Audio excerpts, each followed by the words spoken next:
Welcome to the Sheckler Spotlight, where creativity meets purpose and conversation goes deeper.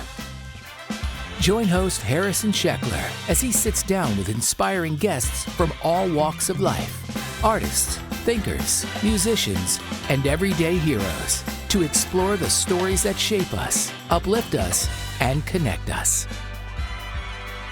Now here's your host, Harrison Sheckler. Hi, I'm your host, Harrison Sheckler. Today on the Sheckler Spotlight, I'm honored to be joined by a true icon of popular music, Melissa Manchester. Over the course of 5 decades, she has left her mark as a Grammy-winning singer, songwriter, performer, and now classical composer. With 19 Billboard charting hits, Academy Award-nominated songs, a celebrated stage career, and a new piano concerto debuting this week, she continues to inspire audiences around the world. From her early days performing in Greenwich Village and backing up Bette Midler to topping the charts with songs like Don't Cry Out Loud and You Should Hear How She Talks About You, her artistry has transcended genres and generations. Her 25th album, Review, reimagines her classic songs with fresh perspective, and she recently premiered her musical memoir show, 50 Threads. She also completed a sensational 17-month, 51-city tour starring in Funny Girl, revisiting one of musical theater's most beloved stories. And now on July 19th, her first piano concerto, Awake, will have its world premiere performed by concert pianist Jeffrey Biegel and orchestra. The spotlight is now on you. Melissa Manchester, welcome to the podcast. Thank you very much. I'm very happy to be with you. Oh, thank you. This is a true honor. And the way I start with all my guests is I want to get a background into how you got started into music. So if you could kind of just set the scene, where did that love for music begin? Well, I came from a very creative family, the perfect family for me, actually. My father was a bassoonist with the Metropolitan Opera for 30 years. My mother was a pioneer in the fashion industry. She was a wonderful singer, but she was the first woman to own her own design and manufacturing firm, Ruth Manchester Limited.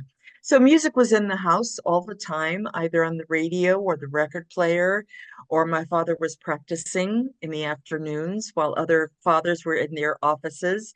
My dad was home making his reads and teaching all the neighborhood kids how to ride bikes because he was around.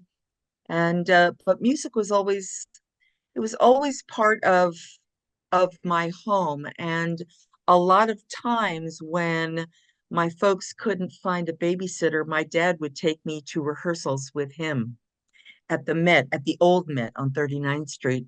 And, he would, 5-year-old me, he would put me next to the flyman, who was the guy who was pulling the curtains, and he'd say, stay. and he'd go into the pit and play.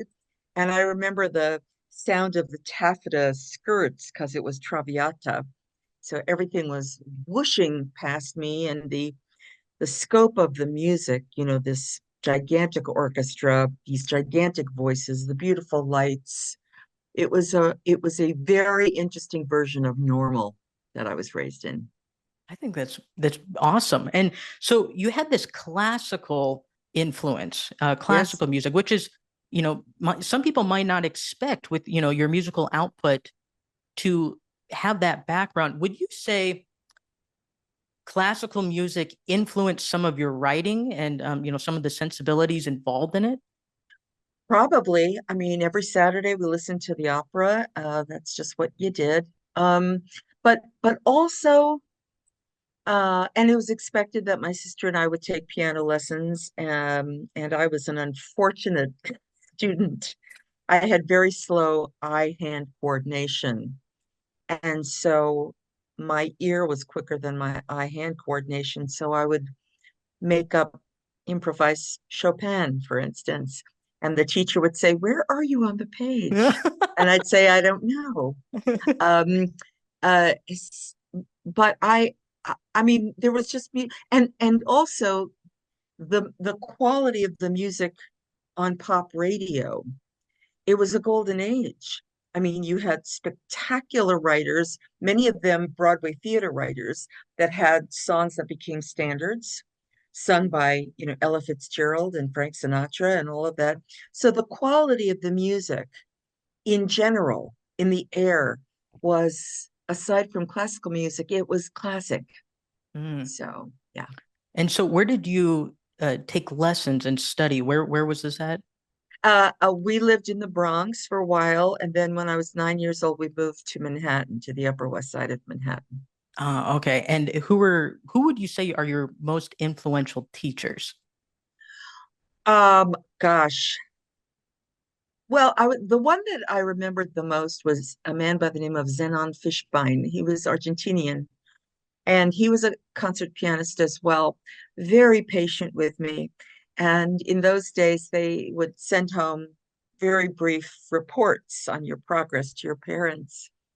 And Mr. Fishbein sent home a letter that said, Melissa is very creative. She should work a little harder. But it was not meant to be. I mean, I took lessons from 5 to about 14 when I couldn't bear it anymore, because I started writing poetry when I was 14, and the discipline of piano playing was just getting in my way.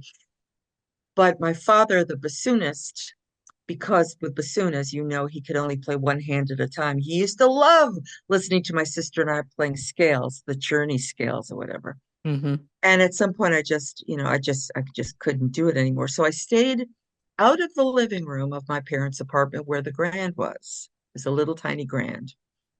And it was only until, and I ended piano lessons when I was 14.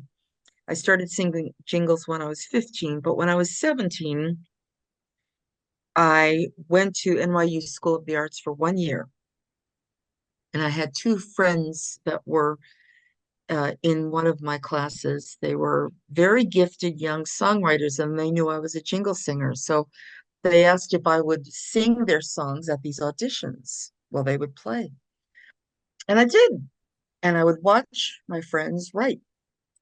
And one day, out of the blue, I went home and I sat down on the bench of my nemesis, the piano, and I started to write, and I couldn't stop. I could not stop writing. I could not literally stop writing. I just started writing songs, anything about anything. I just was, that's, it was my second language. I think that's amazing. And you get this muse, and it's kind of like that flow state. So I'm a concert pianist and composer. And, so when I teach with my students and teach composition, it's it's amazing what inspires the individual. So I'm Mhm, curious with you because everyone has a different way of going about songwriting. What mhm. is Melissa Manchester's process? Well, again, in the early days, it was just waking up. I mean, I just literally couldn't stop writing. And then as time moves forward, you you start to become more discerning. Hmm. Discernment is a muscle that you gain later in life from just being alive. Um, and I started to notice that when I would eavesdrop, if I was in a coffee shop and I could listen to somebody in the booth behind me, or if I stopped at a red light and there were still telephone booths and you would hear half of a conversation, but it was so extraordinary. That got me. Uh, I remember when I lived in Hollywood. I'm now in the Valley, but when I lived in Hollywood, I lived in a place called Beechwood Canyon. It was right under the Hollywood sign. And there was a stop sign across the street from where the grocery store was, and there was a telephone booth, an open air telephone booth. And I was at the stop sign and I saw this young woman talking into the phone, and all I heard her say was, Mama, can I come home now? And I thought, what just happened? What could that possibly mean? And so, and the thing is that I do know to be true is my mind is like a pet.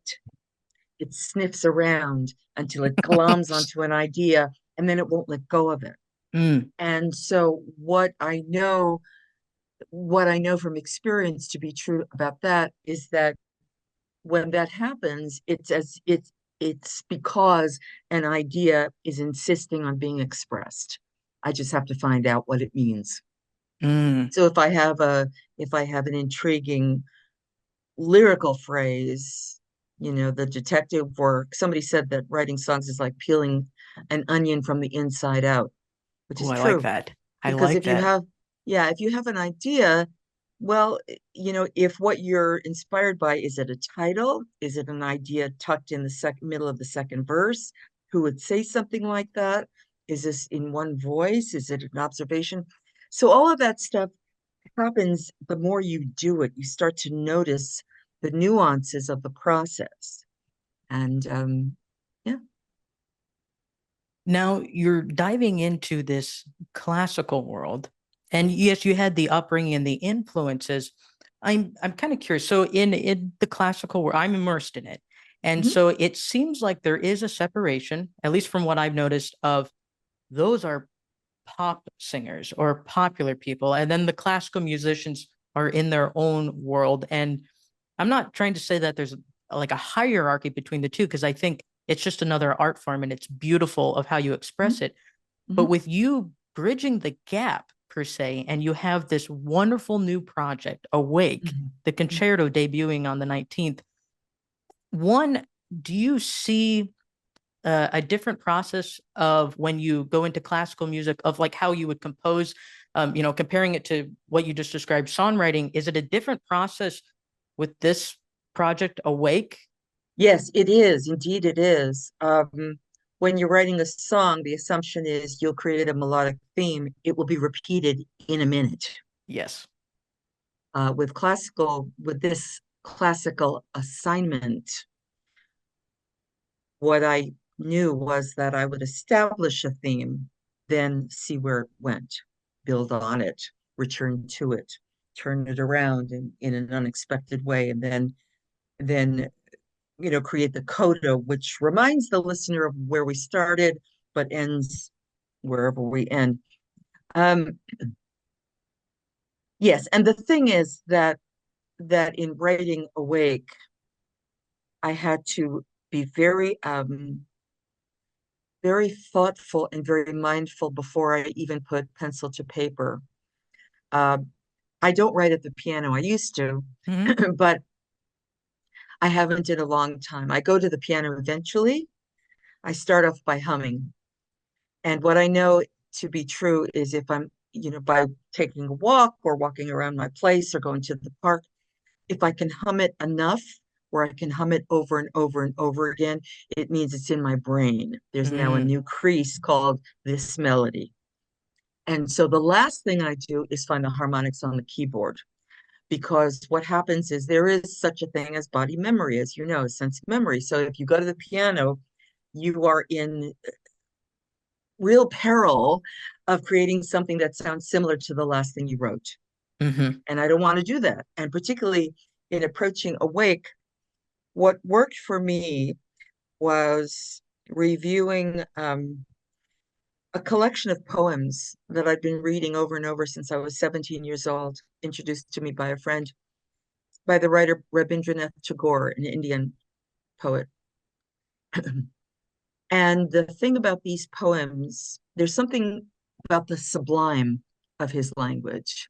You just don't know, I don't know if he was writing about God or a beloved.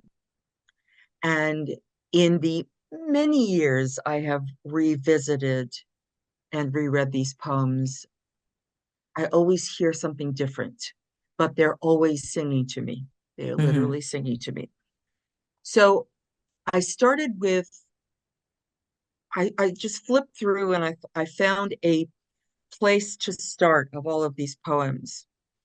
And what it brought to mind was the beginning of a journey.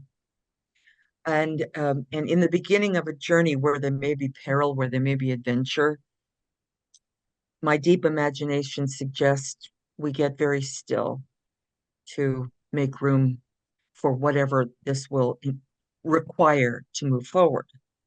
So the first piece was called Still, of the five movements. And and as you move through this journey, this is not, again, this is not literal. This is just my deep imagination making this up and finding the music to service these ideas, to not put the poems to music, but just to let them sing and allow melodies to show up from the spaces between the words, perhaps. So, so in the course of writing the five movements, what I realized was that, okay, so you pray for courage and courage comes. All right, so we get our backpacks and put in water and snacks to face our foe and a really good sword. And we do, and the foe, of course, may be of our own making. It may be our own shadow life. That may be true. And then when you think you've slain the foe, uh, you know, the universe somehow makes sure that you've learned the lesson Mm. and throws something else in your way. And then at the end, the finale is called Awake, which is about the resulting lessons learned, the different being you become from the beginning to the end of the journey. So so that's what it was. But I wrote this all out of humming and I a love lot that. of coffee and Yeah. walking and walking and walking. And because I am not adept at all with Sibelius, Oh. I Mhm. brought in a young assistant. Yeah, I mean I wrote everything out, but I brought in a young assistant to just sit very patiently with me as I played it into the file, and I'd say, no, no, it's this. And so, that took a minute. And then I brought in my orchestrator, Doug Walter, with whom I had worked before. And when he first came up to discuss my ideas, I would show him photographs. For the opening, I showed him the famous photographs from the Hubble telescope Oh of yeah. the Uh-huh. nebula being born.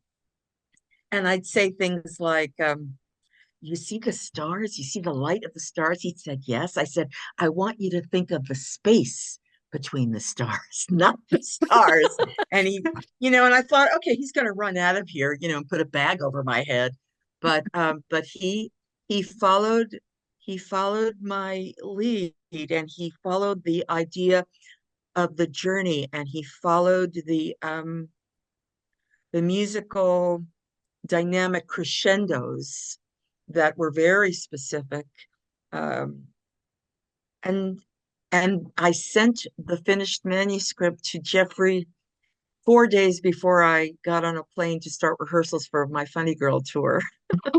So it was a very dynamic time. You're just hopping from one great thing to another. I love it. Well, and I'm so excited because Jeffrey Biegel, I had the honor of studying with him for my master's Uh, degree, and he is an amazing pianist. And he, like you said, you're looking for very specific things, the yeah. music, between the notes and the space. He is someone that makes the piano sing. And I'm so excited for the premiere. I wish I could be there in person, but I think he's going to really do it justice. I know he's going to, and it's going to be a beautiful, just work. I'm curious, how long was it, from, conception of the idea to finishing? How long did it take? I think it took me about a month. Okay. That's a good amount of Uh, time. Yeah. yeah, yeah, because there was so much intentional listening that I had to do. If I came up with with the theme of the piece, I had to let it marinate. I had to let it sing itself. And that you have to be so, it's beyond being quiet. You have to literally be still to let it come through so that you can hear it, so that it won't disappear right away. Because as you know, musical ideas, they just evaporate. And so you have to sort of just keep making space, so that the the the music was free to take a left turn or a right turn, which it did.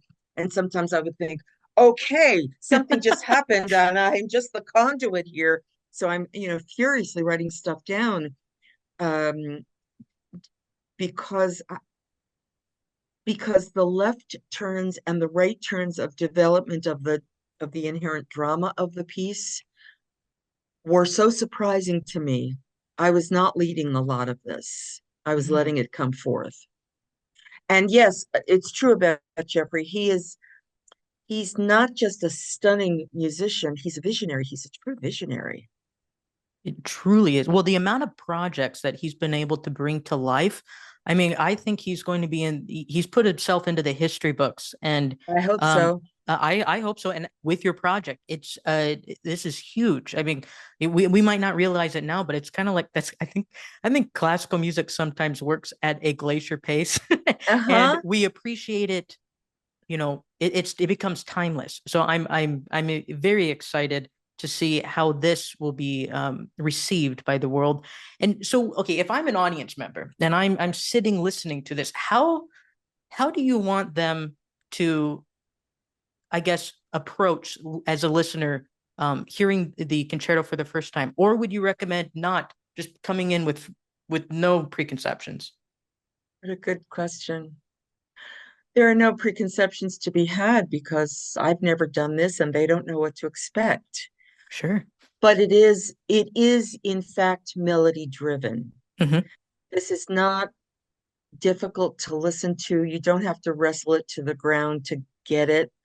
It's not atonal. It is, I think it's probably cinematic. I think it's probably theatrical. I think serves, it serves the concept of the hero's journey. And I think by the time the finale comes, I think people may think that the finale is the second encore. Interesting. Because I've heard people think that movement four was the finale. And I'll say, keep sitting, we're not Yeah. done yet. But I so wanted this to feel musically nourishing.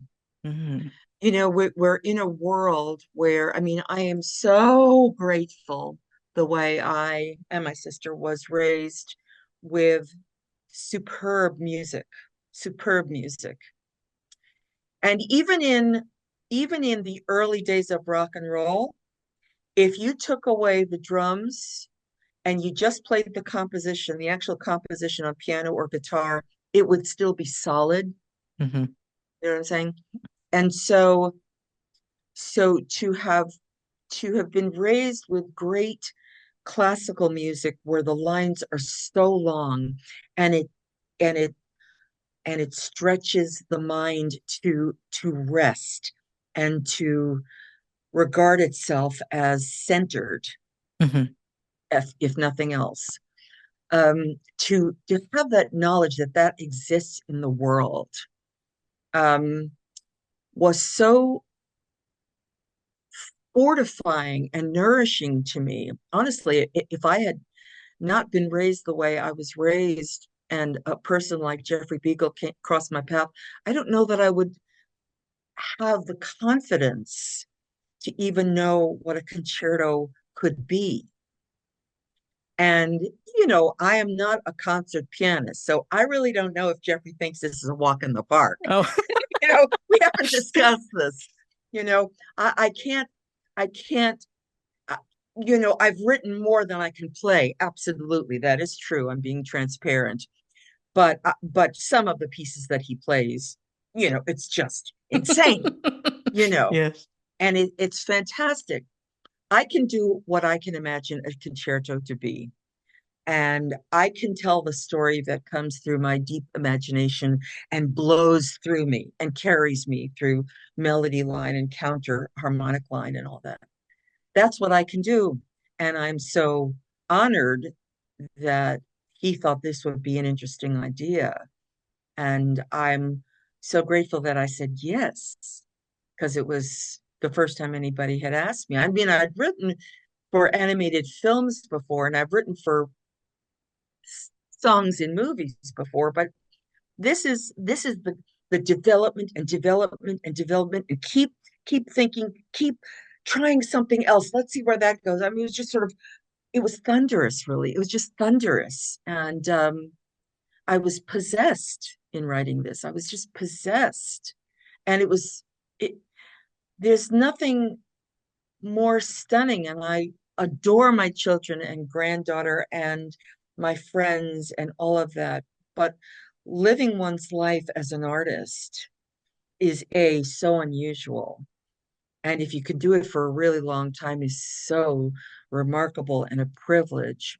But and then to be so engaged in a new adventure is so thrilling because it's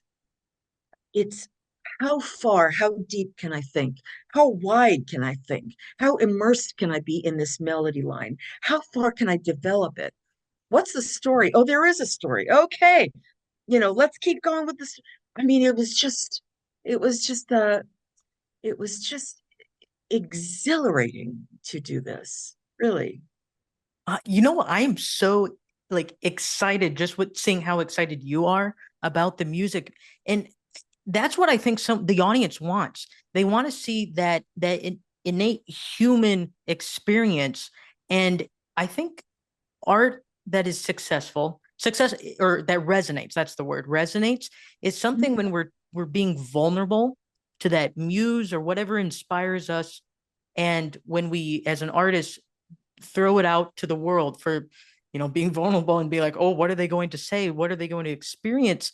I think that's where the true beauty in it. And it actually, it connects us. That's what connects us. That's what I love about all different art forms. And I think it's so amazing looking at your tremendous career of all the different ways you've created art, not just in music, but you just came off of this wonderful tour, and you're doing acting. Where did that form of artistry come in? Were you always, I mean, you had a knack for the stage and performing, but where did it really come to fruition where you explored acting? Well, I had done a little bit of acting throughout my career. I mean, singing was my thrust. Right. Acting is a closely is a distant cousin to singing, um, because there's no music. When you're singing, even if you left the meatloaf in the oven, it's the music that's going to carry you, right? With acting, there's no music, and so you have a tendency to keep thinking about that meatloaf.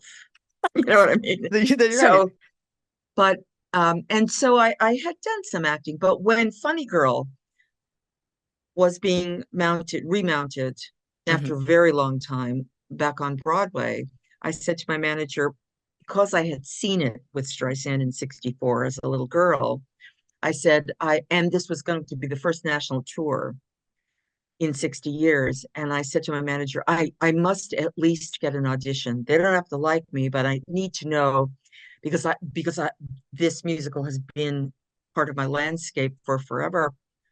And Kay Medford created the role of Rose Bryce, the mother of Fanny Bryce.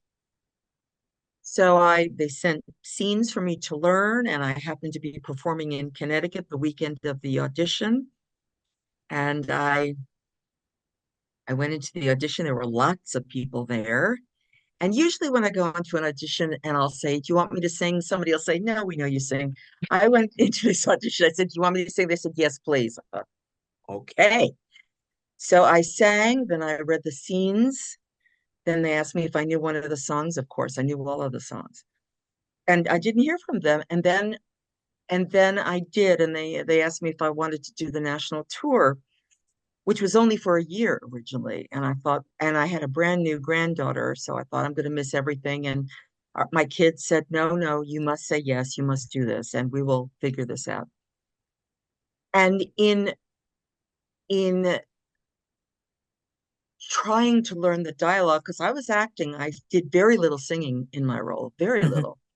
They, I, the, I, I had 11 scenes. I had a lot of scenes, and I could not get the dialogue into my brain until I could find her voice. Mm.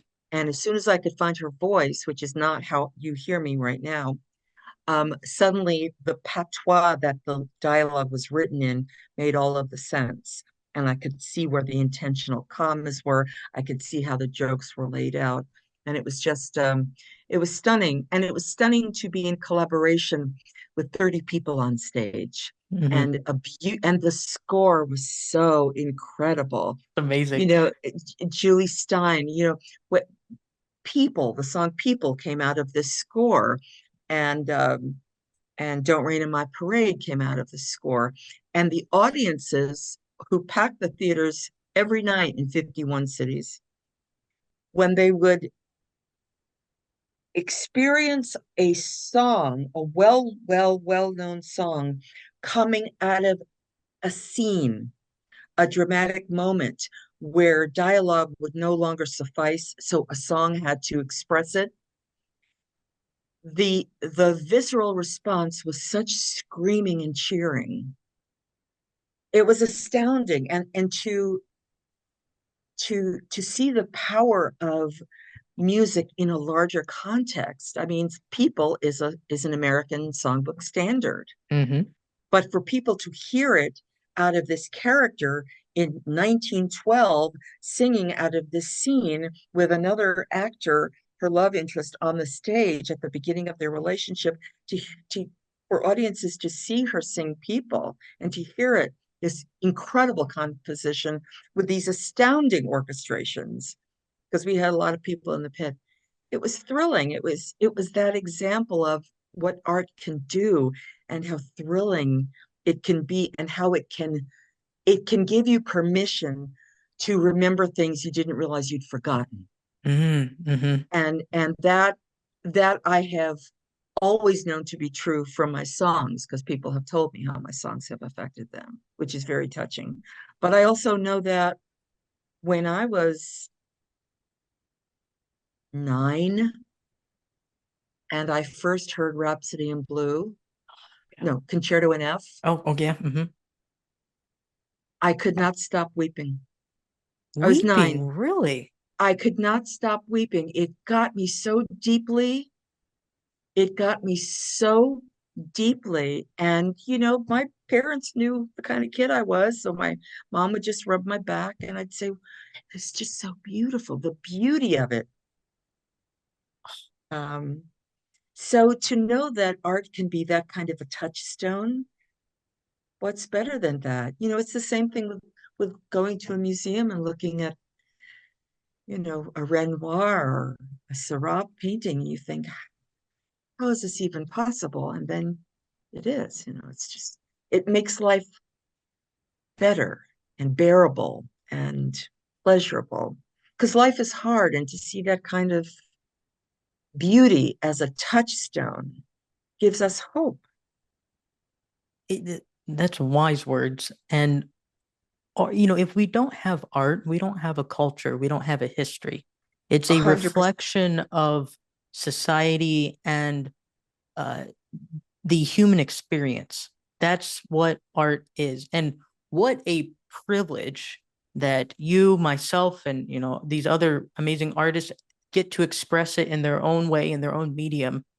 And Mhm. like you alluded to, the best part is when you see the reactions or the reception of that art from other people, and what a privilege it is, because some people, and artists may not get to see all the people that walk through the gallery and are affected by it, but you being on stage and getting to see the audience, and then meeting fans. Do you have any memorable fan experiences of people, like an Oh, experience that sure. stands out to you? Oh, sure. I have so many. A lot of times fans will say to me, because when I started, I was pretty much the same age as college students. Hmm.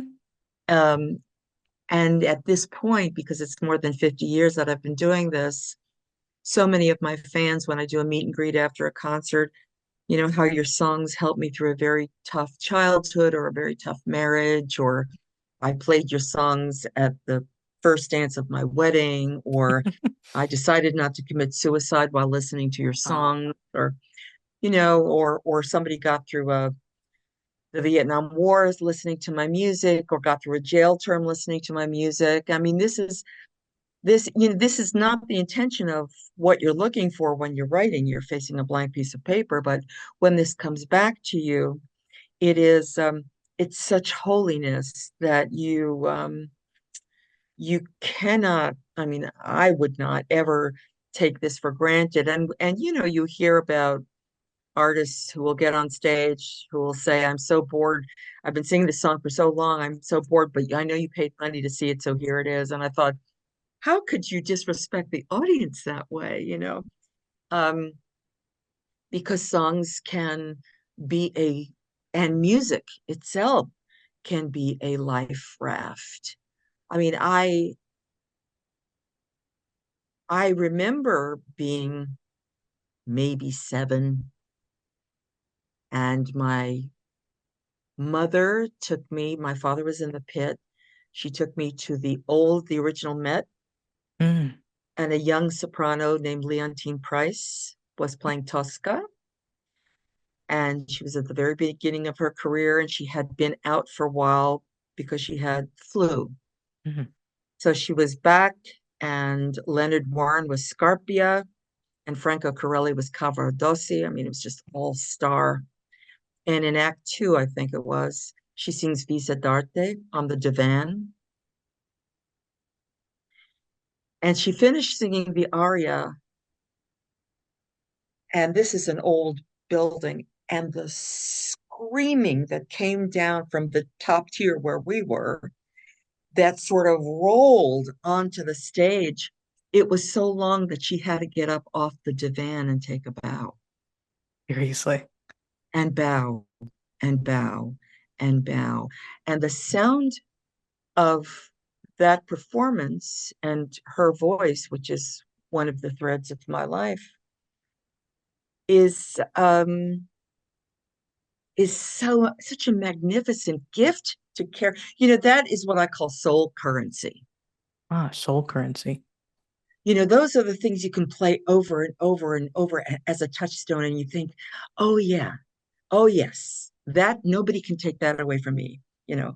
Concerto in F, nobody can take that away from me. Mozart, nobody can take that. These are things that if your life goes to crap, you can turn on classical music, you can turn on the arias, you can turn on the things that mean something, and you slow down and you widen and you expand and you breathe again, and you find a starting point for the next thing to do. So that's why arts education, don't even get me started. I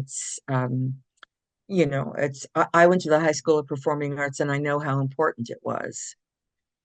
So yeah. Well, I think, just hearing you speak about it, you're an ambassador for it. And I wish more people had this, um, you know, appreciation for it just in the general public outside of artistry. And I mean, we don't have to get into it, but I just appreciate your message and showing the importance of it. So thank you for that, especially as me being a college music professor. It's Absolutely. so important. And I want to see it thrive through the generations. I mean, that's all I can ask for. So thank you for that. And you speaking about all of these wonderful works of art that have inspired you, and we also talked about your songs that have inspired so many people. I'm curious. You had this album come out, Review, and you're Hmm. revisiting some of those great Hmm. songs that we know and love. Can you tell me how did that come into, or how did it come into being?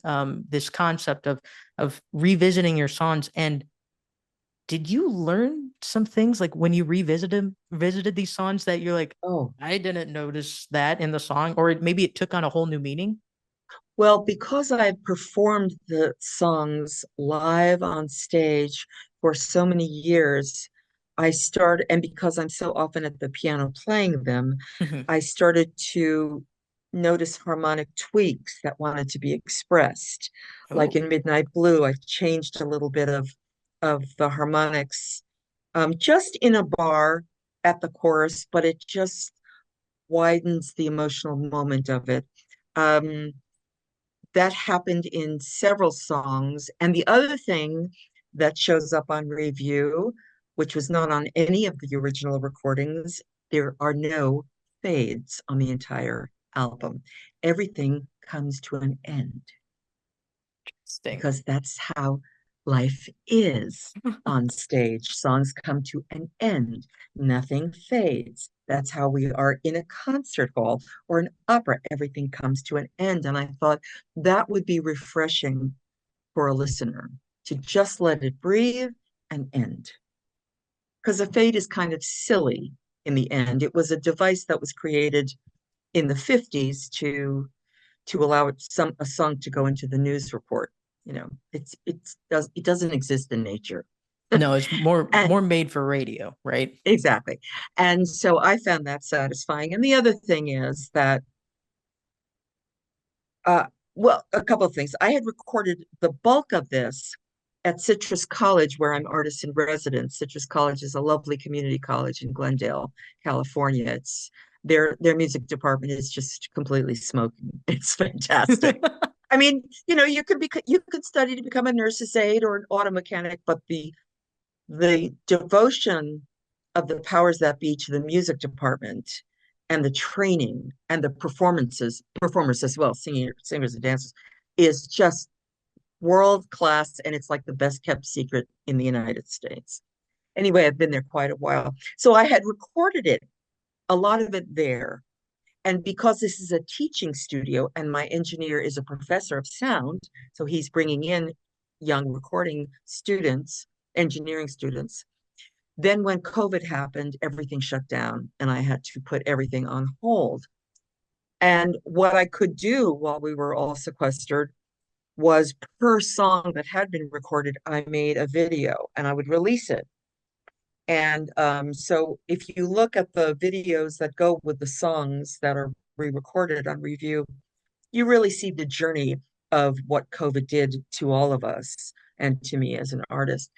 And the overriding reason of why I recorded review was in this moment in time, in celebrating my 50th year, I just wanted to say thank you to the fans for taking this long journey with me and for for infusing these songs with because these are more than songs. These are like living monologues. And so I have my performances of them are so much richer now because I at long last know what I'm singing about.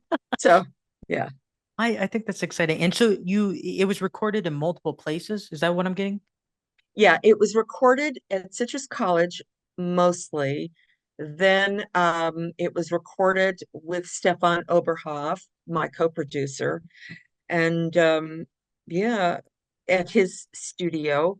And two of the last things we recorded was Midnight Blue, which I recorded with Dolly Parton, and Whenever I Call You Friend with my co-writer Kenny Loggins. I love that. And it's amazing the people that you've had the chance to work with through your career and collaborate with. So speaking of Kenny Loggins and Dolly Parton, what was it like having the chance to work with them? And maybe if you could just give us little insights to both of them, because I mean, the Kenny Loggins song, that is honestly, it's one of my top five favorite songs of all time. I Thank you. mean, yeah, I love it. So thank you for Thank writing you. such an Sure. amazing song. Thank you. And then Well, working with Dolly Parton, I want to hear about that yeah. too. Well, I had sent Dolly a different song and she loved the sound of the track. She just thought it would be too hard for her to learn it. So she Hmm. said, think of something else. And I thought, I don't have anything else that was constructed as a duet. So what could it be? And then I landed on Midnight Blue and I thought, what if this song was sort of taken apart and reconstructed as a duet between two old friends? And so I sent her the work vocals so she would know where she would sing. And she sent me back her performance. And I tell you, it was so gorgeous. It was so tender that I went back into the studio and re-recorded my part because I just wanted to meet her emotionally. The way she uses her voice, it's really uncanny. Hmm. She finds harmonics where you think this must be coming from her mountains, because this is not anything I would think of.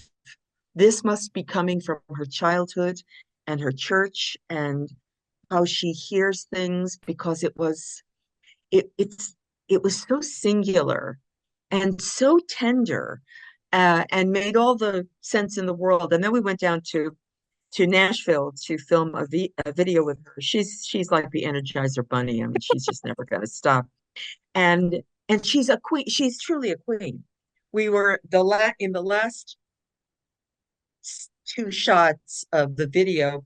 You'll see us driving down a road, which was right outside of the studio, and the cinematographer was in the front seat facing back. And coincidentally, there happened to be a tour bus coming down the street, because we were on what they call Music Row. And people saw her and they sort of dripped out of the bus, screaming her name. And people pull over and jump out yelling Dolly. I mean, she's so deservedly a queen. She really, truly is a national treasure. And as far as whenever I call you friend, I mean, Kenny and I wrote this song a long time ago. He had a hit with Stevie Nicks, but when we first wrote it, he took the work cassette to our friend Michael McDonald of the Doobie Brothers, and Michael wasn't impressed with the song at all. And I took my work cassette to the president of my record company, and he was completely dismissive of the song. So, okay. And I had recorded a very tepid version of the song, but for review, I wanted to find a way to do my definitive version of the song. I did not want to recreate Kenny's at all. So I was banging my head, and it was the last track we were going to record, and I was banging my head against the wall trying to find a way into the song, because the song was going to be the song, but it was that opening vamp that was going to change the flavor of it. And one morning, second cup of coffee, still in my pajamas, I started to hear it. And I sang it into this phone. And I went into the studio and I said, I don't know anything else, but I know that we're going to build it on this vamp. So I started off with like 8 of my voices, just layering and layering and layering. And then we used the rhythm template of Earth, Wind, and Fire September. Really? Their song. Ah, okay. Yeah. So they're actually going to be here in Kansas City this week. There you go. Yeah. Oh, I love Kansas City. Is that where you are? That's where I love Kansas City. Yes, oh, come back to Kansas City. Oh, please. One of my dearest friends lives there. So yes, we used Earth, Wind, and Fire's template for the rhythm, and we ended up having about 100 voices on it because I had so many harmonics going. And I had sent the track with the work vocal to Kenny's manager, who thought this would be a really good idea, because we had tried over the years to re-record it, and there was a budgetary factor or the scheduling factor, whatever. So I sent it to the manager, and then I didn't hear from him for a couple of weeks. So I texted him one night and I said, just let me know if you want to do this or not, because this is the last track and I really do need to move on. And he said, why don't you send it to me? And I said, you've had it for 2 weeks. And he said, just a minute. So 10 minutes later, he texted me back. He said, this is great. I'm in. I love this. And we went up to Santa Barbara, which is about 2 hours from here, to his studio. And he put on his vocal part, and that clarion voice of his, it's that signature sound immediately. He had some really interesting ideas, which we incorporated, and we did the video up there, and it was a very joyful experience. And it was so happy for him, because when he recorded it years ago with Stevie Nicks, it was a big hit, but it was not a happy experience for her or for him. He was very mercurial at the time, and he completely owns it. And but it was really great. It was really great. Well, thank you for sharing that. And I encourage everyone to go watch the video with you and Kenny, and then with you and Dolly and Midnight Blue, because it just watching the two of you with both of them interact, yes. I mean, I caught myself smiling while I was watching, and it's kind of funny when you your screen shuts off and then all of a sudden it's black and you see your reflection and you're smiling like, oh, I didn't know I had that reaction. You're just like, I had one of those reactions. So That's great. and it's revisited, but it's like its own sound. It's really cool. That's all I have to say about it. I really enjoy Thanks. it. So thank you for revisiting those and bringing a little nuance, new nuance to it, because it's something really special. Yeah, nothing is reinventing the wheel. It's just very subtle harmonic shifts that Yes. you feel more than you actually hear. And I know where they are, and the musicians know where they are. And if I pointed them out to you, you'd say, "Oh, there it is." But it's just stuff that you find as you're doing this over the years. Sometimes it's a happy accident, and sometimes it's intentional. Yeah, What an exciting journey it is, though, isn't it? It's it a is. blast to see how it evolves over time.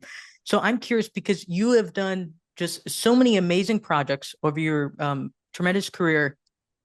What's on the horizon? What are you excited to explore, or what's something that you haven't done yet, but you're like, I still want to do this? I've never worked with Yo-Yo Ma. Let's make it happen. Yo-Yo I've never Ma. worked. I've never worked with Wynton Marsalis. Oh, he's amazing too. Talk about an educator. Oh, Yes. Oh, and his students love him. Well, both of them. love Yo-Yo him. does some teaching too, and they love them. They're just good human beings too. You have to be. Yeah. You have to be. I would think. I mean, you hear about all of these historical figures who were taught by instructors, maestros who just beat the crap out of them, and you think, Yeah.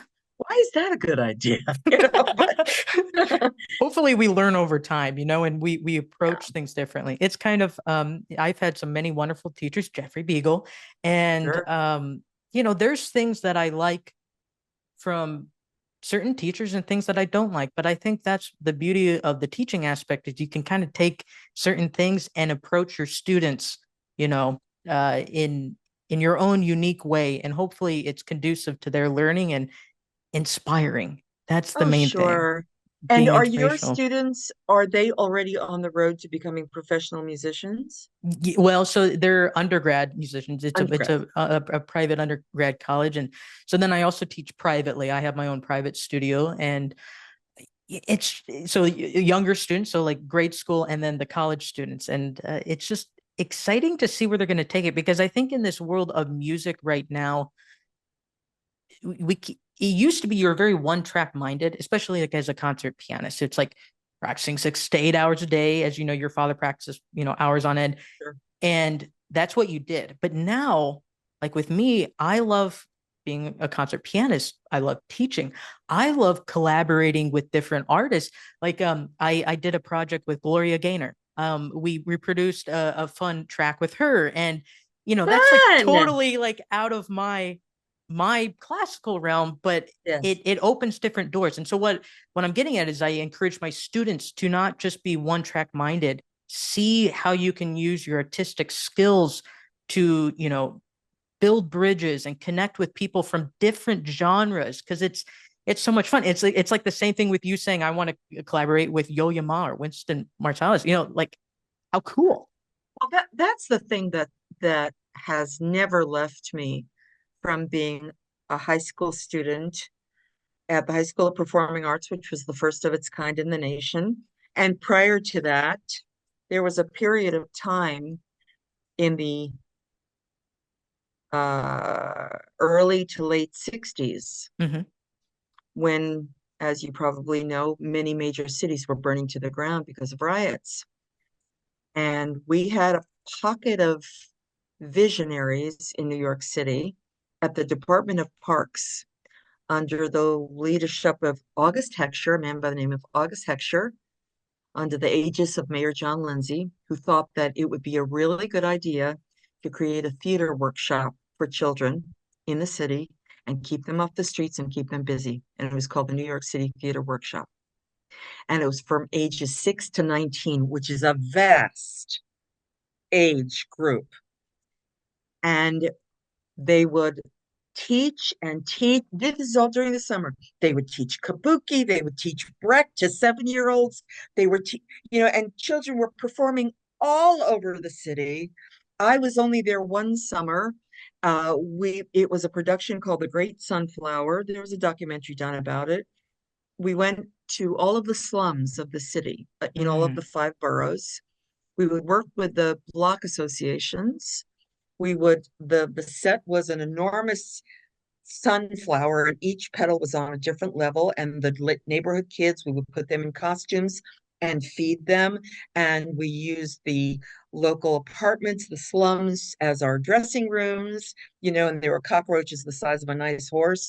And we were feeding the little kids from the neighborhood, many of whom hadn't eaten since yesterday, but there was a show going on and they were part of it. All this is leads me to say that when I am teaching, because I taught at the Thornton School of Music for a couple of mm. years, 4 or 5 years. By that time, a young adult has a sense of what they at least want to try. But for me, my commitment to arts education in general is not at your level, is not about literally becoming an artist, making that path, which is a rigorous one, Hmm. as you know, because if you think unsteady, unsane, unsecure version of normal is a good idea, then you should sign up to be an artist. Touche. But, but for arts education to be half of a student's day, where the unspoken truth of being an artist is you're learning how to collaborate, you're learning about self-discipline, but it's all within the construct of an artistic context. So that even if you go out into the world and become a plumber, you will have that touchstone of what it was to feel joy, to feel collaboration, to want to bring that forward, to maybe look for that in other situations in your life. I mean, I just think the value of arts education is particularly during the young part of a teenage life, or earlier, of course. I just don't understand why Mozart is not played in the hallways on the way to classes from K through 6. Why wouldn't you? If there is another newspaper article every September that says why it is important and good for children to listen to Mozart because of what it does to the synapses in the brain. I mean, what will it take? What will it take? So anyway, sorry, I didn't mean to blather on, but No, I think it's important. I mean, the only way we can make the change is actually speak about it, and so thank you for bringing that to light. And I echo that sentiment, and of course, I'm just trying to wrap my head around it. How do we make that change? And I know it's on a higher level, but I do think I want people not to be discouraged, other artists and teachers not to be discouraged, and say, look at the community around you and how can you do something on a local level. That's where it starts. Start locally, do what you can, encourage the private teachers who want to have their own studio to do lessons, and encourage students to go teach with them in the public schools. I hope we can make it so it's like required curriculum, because it's the thing important is, for the development. yes, the thing is, music and art used to be part of basic education. Right. There Hmm. used to be a student orchestra in every public school. Yeah, you're lucky if you see orchestras, even band programs, like it's, oof, I know it could be a whole nother. No, I know.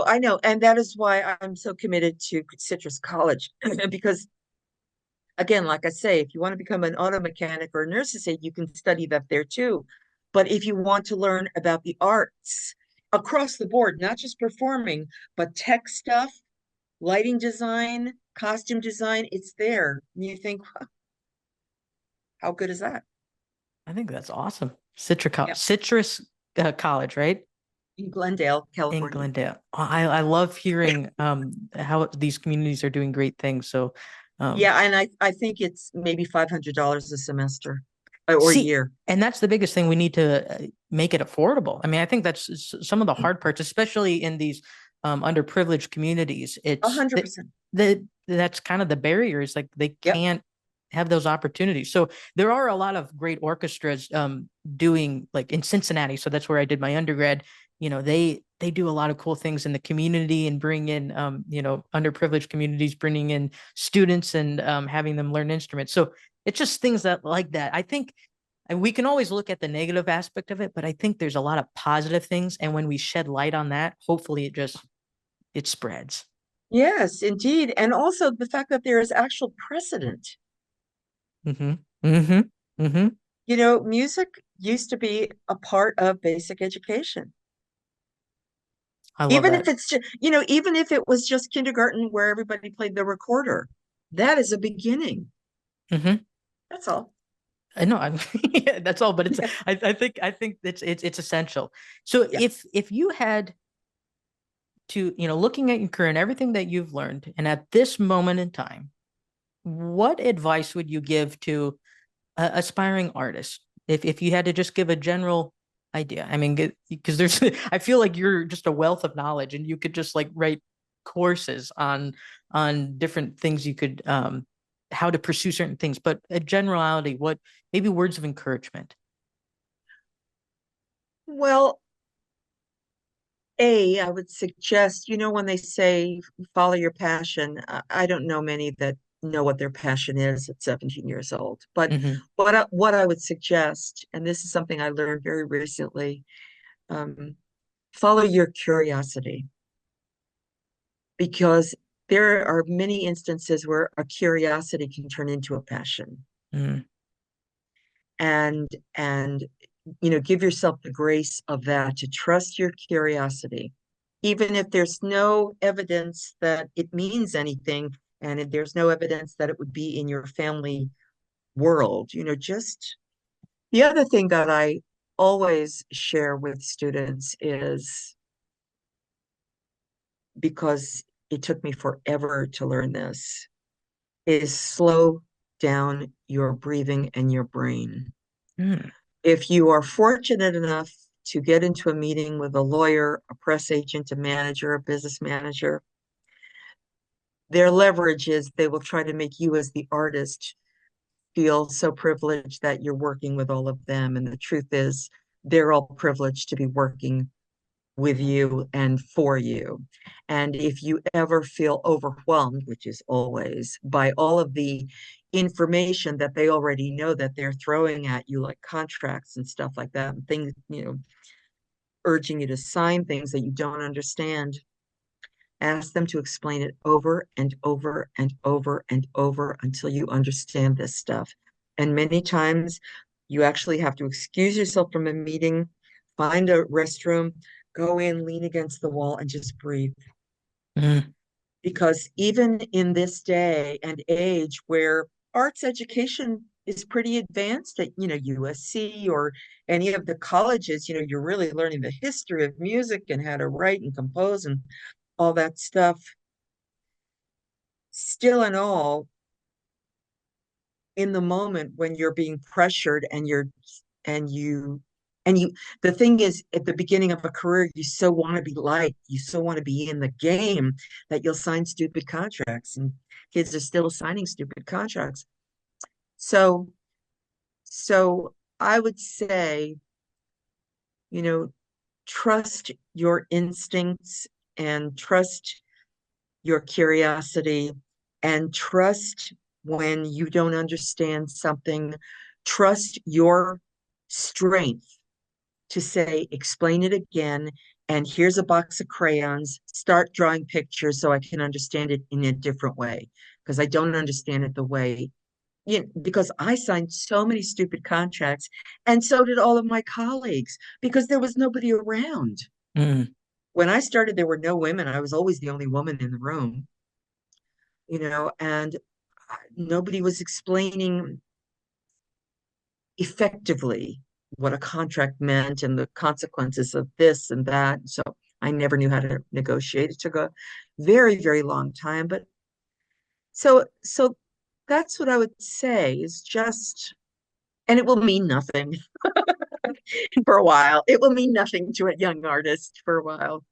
But if you can find mentors along the way, if you can actually listen to how people express themselves, if you can see by their body of work, how they have strategized or stumbled through a career. That's what I used to love. That's why I took all of the odd jobs that I did when I was a teenager, just to be around creative people. I just would love to listen to them talk. I didn't want to be them. I just loved to hear them talk about their career or their work, or I just thought it was fascinating because they were all North Stars somehow, and I didn't know how, but they were all somehow a North Star for something out there that I was trying to walk towards.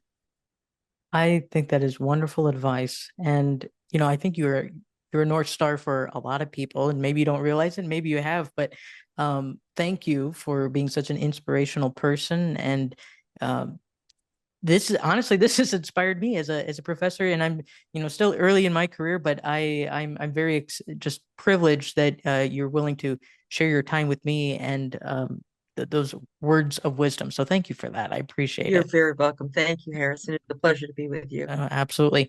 Now, the way I end every podcast is we do a quick 1-minute rapid fire round of questions, just to give a little insight into, I guess, the character description of who we're talking to. So if you're ready for this challenge, I have my timer on my phone. I know okay. Are you ready? Yes. Okay, here we go. What was the first album you ever bought? The first album I ever bought was probably Judy Garland at Carnegie Hall. Ooh, and then who's the most underrated composer or artist in your opinion? Oh my gosh, Laura Nyro. Oh, she was my muse. Oh, that's good. She was my muse growing up. Yeah. I love that. Coffee or tea? Coffee. A book that changed your life? The Autobiography of Alice B. Toklas. Morning person or night owl? Oy. When I'm working, I'm a night owl. And when I'm not working, I'm a morning person. What's a hobby people might not expect you have? I cut coupons. Okay, that's a hobby. If you could travel to any time or era in music history, what would it be? Music history? Ooh. I think the 1920s. I think I would have loved to have heard Rites of Spring when they were throwing tomatoes at the stage. Yeah. I would love to have been a witness to that. Yeah. I love that. And there's our 1 minute, but that was fun. I liked getting a little insight into these random questions for you. It's always fun.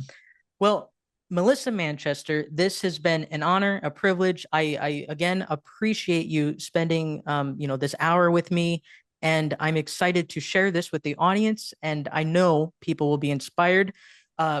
Best of luck with the premiere coming up in the piano concerto. And like I said, Jeffrey Biegel's gonna knock it out of the park like he always does, and I'm excited to see how it will stand the test of time. Art is an amazing thing, and the fact that you've shared so much of it with us in your career is a blessing. So thank you.